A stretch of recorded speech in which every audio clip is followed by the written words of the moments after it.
चलिए आज हम लोग पढ़ेंगे क्लास 10 का पहला पाठ। ठीक है, पहला पाठ है श्रम विभाजन एवं जाति प्रथा। ये कैसी रचना है जी?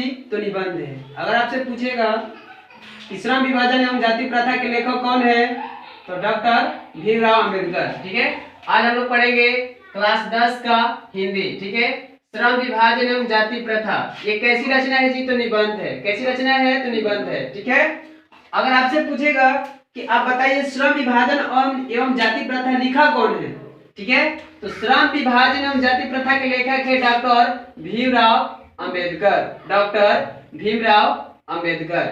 श्रम विभाजन एवं जाति प्रथा, सबसे पहले बात आती है कि जिन लेखक ने श्रम विभाजन और जाति प्रथा लिखे हैं उनके बारे में जानेंगे हम सबसे पहले। ठीक है, इसके बाद उस सब के बारे में हम लोग आगे पढ़ेंगे।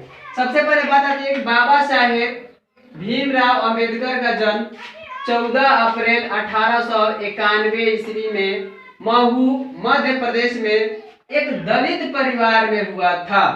यानी भीमराव अंबेडकर का जन्म 14 अप्रैल 1891 ईस्वी में महू जो मध्य प्रदेश में स्थित है उसी जिले में क्या इनका एक दलित परिवार में इसका जन्म हुआ था। ठीक है, इनका जो शिक्षा था प्राथमिक शिक्षा गांव देहात से ही हुआ। ठीक है, प्राथमिक शिक्षा के बाद बड़ौदा के एक नरेश थे। बड़ौदा के एक नरेश से इनकी बुद्धिमानी देकर के पढ़ने में बहुत तेज थे, चालाक थे। ठीक है, तो यही सब उनके बारे में देख करके बड़ौदा के नरेश ने क्या किया, उनको प्रोत्साहन पर, ठीक है, उच्चतर शिक्षा के लिए न्यूयॉर्क यानी कहाँ, अमेरिका।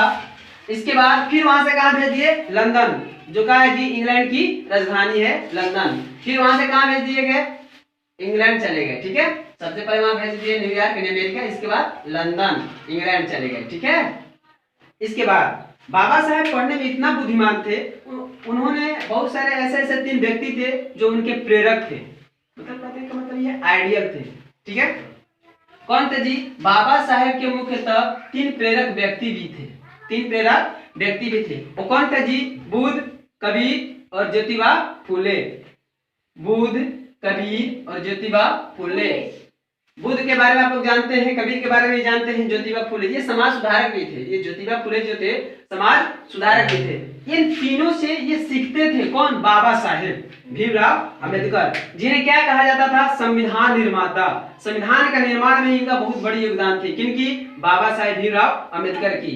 इनको अगर आज भी हम लोग श्रद्धांजलि अर्पित करते हैं तो संविधान निर्माता कह करके इनको हम लोग श्रद्धांजलि अर्पित करते हैं। ठीक है, इसके बाद इनका जो दिसंबर 1956 ईस्वी में, कब? दिसंबर 1956 ईस्वी में दिल्ली में, कहा जी? दिल्ली में बाबा साहेब का निधन हो गया। दिसंबर 1956 ईस्वी में दिल्ली में, ठीक है, बाबा साहेब का निधन हो गया। जब निधन हो गया इसका मतलब ये हुआ कि जब हम कभी भी हम उनका श्रद्धांजलि अर्पित करते हैं तो संविधान निर्माता कह करके उनका श्रद्धांजलि अर्पित करते हैं। इनके बाद इनकी बहुत सारी रचनाएं भी आई,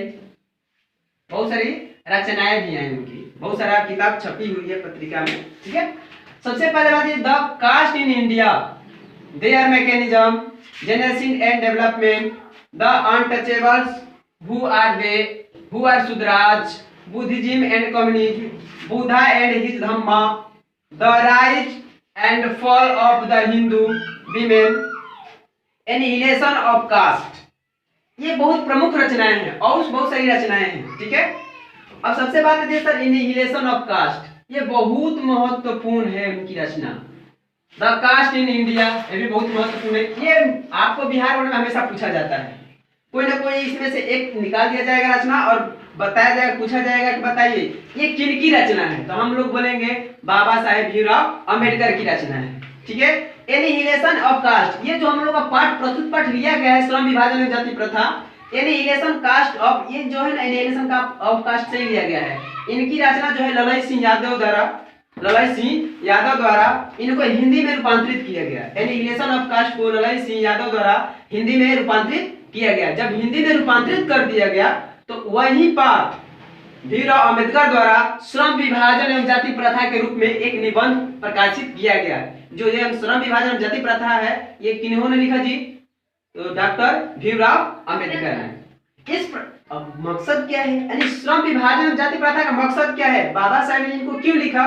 क्योंकि उन्होंने बोला प्रस्तुत पाठ में, अब हम लोग प्रस्तुत पाठ में आखिर है क्या, आगे इसके बारे में हम लोग को जानना है, आखिर ये श्रम विभाजन जाति प्रथा है क्या, इसके बारे में हम लोग आगे पढ़ेंगे।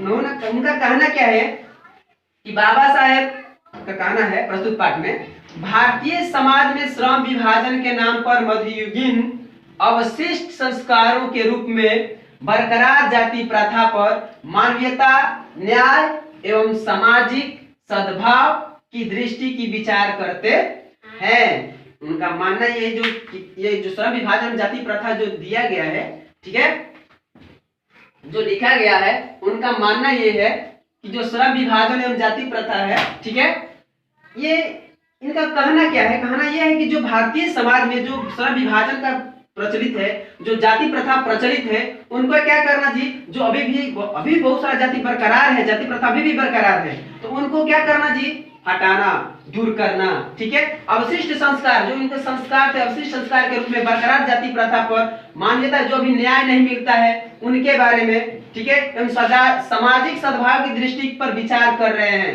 कहाँ कर रहे हैं, तो इस लेसन में, इस पाठ में, श्रम विभाजन एवं जाति प्रथा में, ये सारे चीज इस लेसन में हम लोग को पढ़ना है, ठीक है।